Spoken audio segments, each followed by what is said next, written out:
Hi friends, welcome to Zulekha kitchen. ఉసిరికాయ పులిహోర చేస్తున్నాం ఫ్రెండ్స్. చూడండి, ఉసిరికాయలు కొన్ని కడుక్కొని కట్ చేసుకొని మిక్సీ పట్టండి.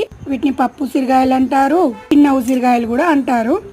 కడాయి పెట్టుకొని నూనె వేసుకోండి. నూనె వేడి కాగానే ఆవాలు జీలకర్ర చిటపటలాడుతూ ఉండగానే గుప్పడన్ని పల్లీలు, అవి కొంచెం వేగంగానే శనగపప్పు మినప్పప్పు వేసి కొద్దిగా ఎర్రగైన దాకా ఉంచండి. కొన్ని పల్లీలు కొంచెం మగ్గగానే పచ్చిమిర్చి ఎండుమిర్చి కరివేపాకు వేసి కొద్దిగా ఇంగువ, మీ ఆప్షన్ అది, పసుపు వేసి కొద్దిసేపు కలుపుకుంటూ ఉండండి. ఉసిరికాయ మనం మిక్సీ పట్టుకున్నాం కదా ఫ్రెండ్, కచ్చా పచ్చాగా. ఇప్పుడు మంచిగా కలుపుకోండి.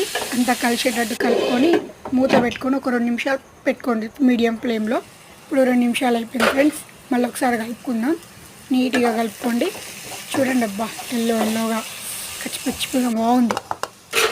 ఇప్పుడు కలుపుకున్నాం కదా ఫ్రెండ్స్, అన్నం చల్లార్చి పెట్టినాం మనం, అది ఇందులో కలుపుకోండి. ఇక ఉప్పు వేసుకోండి, మీకు రుచికి తగ్గంత ఉప్పు. నేను కొంచెం ఉప్పు వేసిన అన్నాలా కలిపి పెట్టుకున్నాను, మీరు కూడా కలిపి పెట్టుకోండి. రైస్ కలుపుతుంటే ఎంత అందంగా కనిపిస్తుందో. మా బడమ్మ అన్నది ఉసిరిగా పులిహోర చేయదు లేక ఒకసారి తినబుద్ధి అవుతుంది, నీ స్టైల్లో చేసి చూయించు అన్నది. మా అక్క కూడా అడిగింది. మా అక్క కొరకు, మా బడమ్మల కొరకు, బడమ్మ అంటే పెద్దమ్మ అక్క, వీళ్ళందరి కోసం, మీకోసం మా కోసం అందరి కోసం రుచి చూడండి. మీరు కూడా ట్రై చేయండి, కామెంట్ చేయండి, షేర్ చేయండి, సబ్స్క్రైబ్ చేయండి, నా ఛానల్ని సపోర్ట్ చేయండి.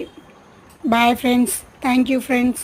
ఇది చూడండి, కామెంట్ చేయండి. Bye friends.